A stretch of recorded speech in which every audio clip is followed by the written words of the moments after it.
Why the Ethiopian Bible got banned. The Ethiopian Bible is one of the most mysterious and controversial books that exists, containing 88 books compared to the typical 66 books of the King James Bible. Ethiopia has some of the oldest Bible scrolls, dating back before Christianity came to Ethiopia in the 4th century AD. The Ethiopian Bible includes books and texts not found in other versions of the Bible. Politics and the desire for power played a role in which texts were included in the standardized Bibles of the 4th, the 5th, the centuries AD. Language barriers and theological political differences have contributed to the Ethiopian Bible being less well known and accepted internationally.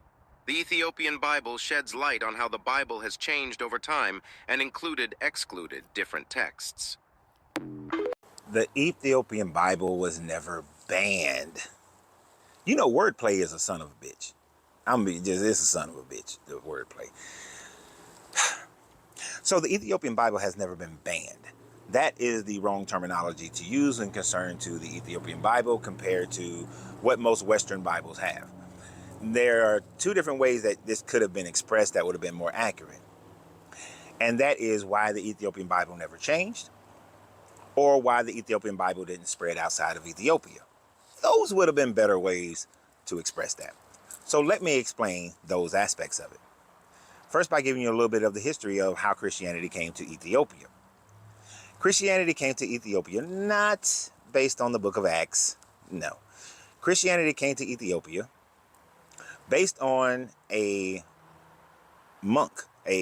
priest from the Church of Alexandria in Egypt, the Coptic Church in Alexandria from Egypt, who was shipwrecked in Ethiopia, then got permission to go back to Egypt, then got permission from the bishop in Alexandria to come and convert Ethiopia into Christianity because King Menelik was interested in becoming greater allies, trade partners with the Romans. So in 330, Frumentius began the conversion of the Axiom Empire into Christianity. Now, at that time frame, although the Nicene Council had already happened, the Trinity Creed was already established, the canonization of the Bible was far and away from being done. As a matter of fact, Athanasius of Alexandria, Egypt, was simply putting out what he thought the canonization should look like, as well as other Christian leaders doing the same thing, whether they're in the Byzantine area or in any other area of the Mediterranean. So because Ethiopia was merely just a trade partner with Rome and had relationship with Rome, but not under the Roman rule, by the time we get into about 365, 369, when the Western Bible was finally canonized, the Ethiopians had no reason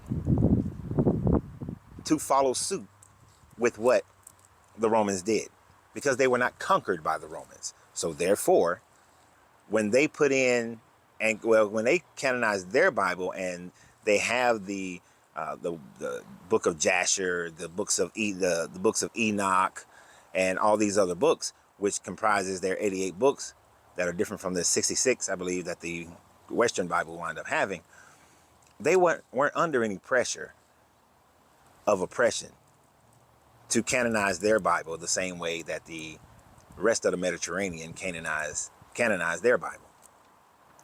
So the answer is, because they were not conquered, they did not have to canonize their book in the same way that the Western world did. Now, why is it only, or for the most part, in Ethiopia?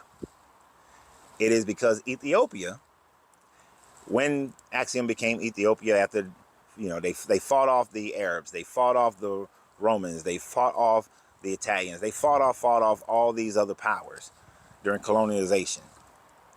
So they were never colonized. And because they were never colonized and because they didn't go out and do some conquering, the Ethiopian Bible didn't spread. It relatively stayed in Ethiopia. And this is why the Ethiopian church is a different church, a different denomination of Christianity than the rest of them. The same way that the Byzantines are different. The Armenians are different. There are many different versions of Christianity, all happening because of different historical events. And the Ethiopians It's the historical event of them not being conquered, not under Roman rule, not being subject to the different councils of the Roman Empire, the Roman Church, and them being non-conquerors themselves as far as going out far beyond their lands and conquering, not just fighting their neighbors, but going to India and conquering, coming to the Americas and conquering, going into the Mediterranean and conquering. They didn't do all that. So therefore, they just conquered in their general area and warred in their general area and fought people off. So therefore, that's why. It's not banned. That's just clickbait. So y'all have a great day. And remember always, you have to free yourself to be yourself, because your greatness is non-negotiable. Good journey, good vibrations.